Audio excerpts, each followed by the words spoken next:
वेळापूरमध्ये एक लव जिहादचा प्रकार घडल्याचा तिथे एक पत्रकार परिषदेमध्ये उल्लेख झाला. तर त्याविषयी ज्यावेळेस ती यूट्यूबला क्लिप सगळीकडे आली त्यावेळेस समाजामध्ये एक वेगळा मेसेज गेला आणि त्यानंतर त्याची दुसरी बाजू आपण जाणून घेण्याचा प्रयत्न करतोय.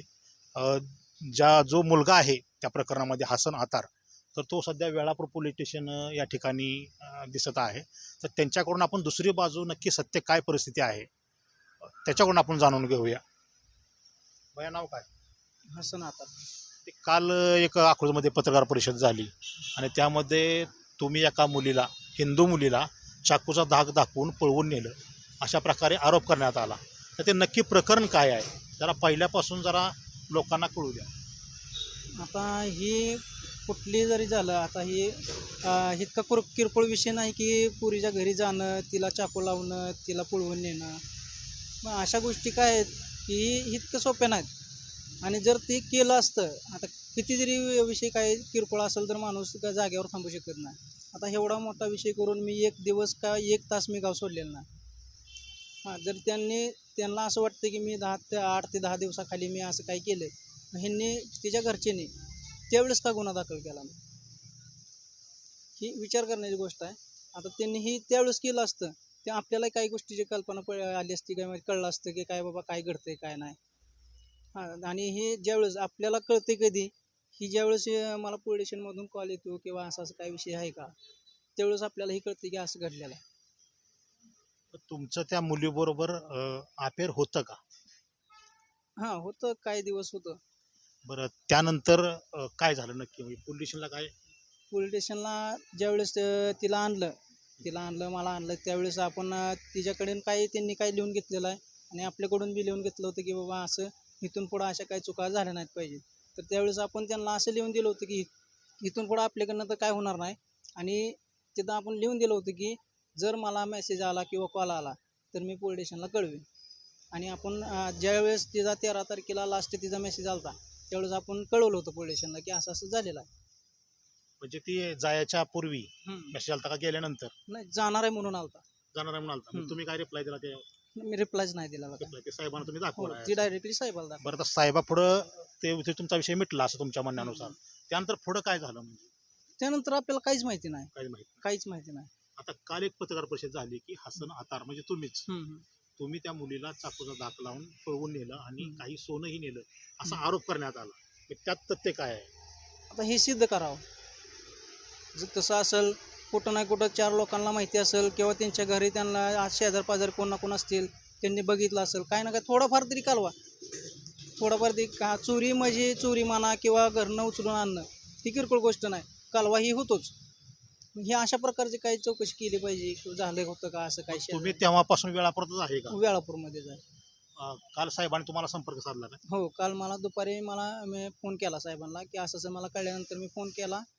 त्यांनी फोन केल्यानंतर मी त्यावेळेस नेटवर्कमध्ये नव्हतो. माल बघायला गेलो होतो मी शेतीत.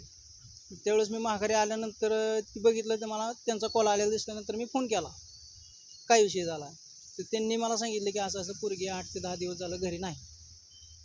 काय विषय कळला का? तर नाही म्हणलं, काय आपल्याला काहीच माहीत नाही. जे काय असेल ते मी तुम्हाला संध्याकाळी येऊन तुमची भेट घेतो म्हणलं. रात्री येऊन त्यांची साहेबांची भेट घेतली. त्यांना जे काही सत्य घटना होती ती सांगितली, म्हणजे काय आतापर्यंत घडलं काय नाही घडलं ते आपण सगळं सांगितलं त्यांना. आता तुम्ही तर म्हणताय की मी वेळापूरमध्येच आहे, पण आता कालच्या एका पत्रकार परिषदेमुळे लव जिहादचा हा विषय पुढे आलेला आहे आणि त्याच्यामुळे समाजामध्ये विनाकारण म्हणजे द्वेषभावना निर्माण होण्याचा एक प्रश्न निर्माण झालेला आहे. तर त्याकडे आपण कसं पाहताय? ह्यात समाजाचं काहीच नाही. आता मी जगतोय म्हणजे असं नाही की मी मुस्लिम म्हणून जगतोय असं नाही. का तर माझं जेवढं काही व्यवहार आहेत ते फक्त मी सगळ्या समाजाचे, आता कुठलंही व्यवहार असेल, कोणाचं खाणंपिणं असेल, हे आपण जात-भेद बघून केलेलं नाही. हे सगळ्यांसोबत आपण हसून खेळून मिळून राहिलेलो आहे. हे असलं म्हणजे समाजात विष घालवण्याचं काम आत्तापर्यंत आपल्याशी झालं नाही.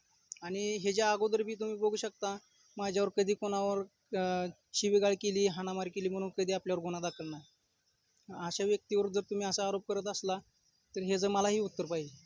तर हे होते हसन आतार आणि त्यांचे बंधू बंधू आहे का तुम्ही? नाव काय तुमचं? असलं मात्र असलं माता. काय करतो तुम्ही वेळापुरात? काय नाही, हॉटेल धंदा आहे. हॉटेल धंदा आहे. बरं. काय नक्की काल एक पत्रकार परिषद झाली अकलूजमध्ये तुमच्या बंधुराजनं चाकूचा धाक लावून एका मुलीला, हिंदू मुलीला पळवून नेलं, सगळं आणि सोनंही नेलं, अशा प्रकारे आरोप सगळं केला जातोय. गेल्या 13 तारखेला त्यांना त्याची बहीण त्या दाजी आलं तर ती पोरीला घेऊन गेलेत. आम्ही हे तर मिटवलेत पोलीस स्टेशनला इथल्या. आमचा काही विषय नाही, ह्याने कॉन्टॅक्ट केला नाही, काय नाही, काय नाही. त्यानंतर कुठला विषयच नाही, विषयच नाही, अजिबात विषय नाही. कॉन्टॅक्ट करायला मुलीकडे मोबाईलच नाही मोबाईलच नाही contact. मुलीकडे हां. मोबाईलच नाही.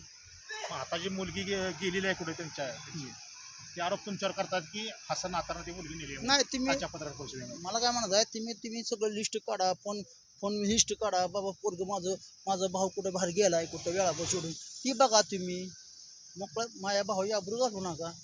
पण आता ह्या विषयामुळे समाजामध्ये तेढ निर्माण होताना दिसतोय, त्याविषयी काय सांगाल? आम्ही मुस्लिम नाही, हिंदूच आहे. बस आम्ही हिंदूच आहे. मी पहिल्यापासून हिंदूपासून जगतोय. मी पहिल्यापासून हिंदूमध्ये उठतोय, बसतोय, खातोय, पितोय. तर आम्ही हिंदूच आहे. लवजिवात वगैरे प्रकार काय? अजिबात नाही, अजिबात नाही. मावशी काय आई आहेत काय तुम्ही? अच्छा. काय नक्की आपल्या मुलावर आरोप झालाय, चाकूचा दाखवून आपण मुलीला पळवून नेलं वगैरे, काय कसं आहे काय? आता इथं आपण जे मिटवलं, हां. घरी पण 2 वेळा मिटवलं होतं. तिच्या आईला बोलवून आम्ही मिटवलं होतं. तर पहिल्यांदा म्हणजे ते पुण्याला आहे म्हणल्यावर पोराला भेदावून त्यांनी म्हणजे त्या पोरीच्या आईनं पोराला फोन लावून सांगितलं की पोरगी माझी पुण्याला गेली आणि तू आमच्या हवाली कर, नाही तर आम्ही असं करू तसं करू. तर पोरगं भिवून आम्हाला सुद्धा ना सांगता पोरगं गेलं. तिथं पोरगी गावल्यानंतर त्यानं ती आईच्या हवाली तिथं पण केली. मग तिथं तिच्यावर कंप्लेंट आईवर तिथं केली, पण तिनं अकलूजला पण ती लिखीने केली.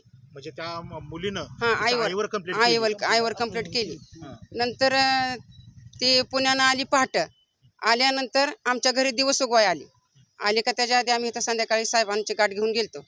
मग आल्याबरोबर मी म्हणलं साहेबांना फोन लाव. तर साहेबांना फोन लावला. साहेब म्हणलं तुम्ही घेऊन या. मग इथं आणून त्यांच्या बहिणीच्या आईच्या मेहुण्याच्या हवाली केली. मग इथनं ती घेऊन गेली 13 तारखेला. मग ती घेऊन गेली ते तेव्हापासून आमचं पोरगं घरी आहे. त्याच्यानंतर काही विषय नाही, काय नाही. आता हे जे बी ते आरोप लावलाय हे सगळा खोटा आरोप आहे. ह्यात एकही गोष्ट तिची खरी नाही काय. याविषयी तुम्ही साहेबांना बोललाय का सगळं? हां, बोललोय आम्ही साहेबांना. सगळं दावलं तिचं, म्हणजे मेसेज आलेलं दावलं. जे काही गोष्ट होत्या आपल्या मोबाईलमध्ये काय तिचं काय आपण म्हणजे केलेलं तुमचा मुलगा कुठेही गेलेला नाही, कुठं सुद्धा गेलेलं नाही, घरीच आहे ती. तुमचा काय विषय संबंध पण राहिला नाही नाही काय संबंध नाही. आता हे उठवलंय ते ना, तरी सगळं खोटं आहे. तर अशा प्रकारे दुसरी बाजू आपण जाणून घेण्याचा प्रयत्न केला. समाजानं तेढ निर्माण किंवा एकमेकात द्वेष भावना निर्माण होण्यापेक्षा यातून सत्य काय तो बोध घ्यावा आणि सर्वांनी पुढे एकतेने जावे.